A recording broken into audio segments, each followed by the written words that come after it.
Garaki kanufi darbate gatu makakin kan bai atili asisto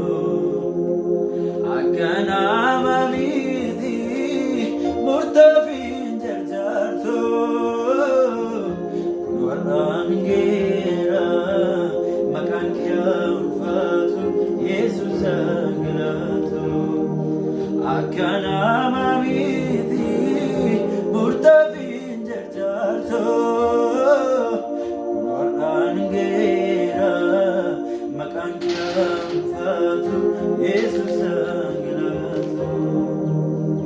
garaki kanufi darbatin gatu makakin kan bai atili asisto akana mamiti murtafin jarjarto kunaran geira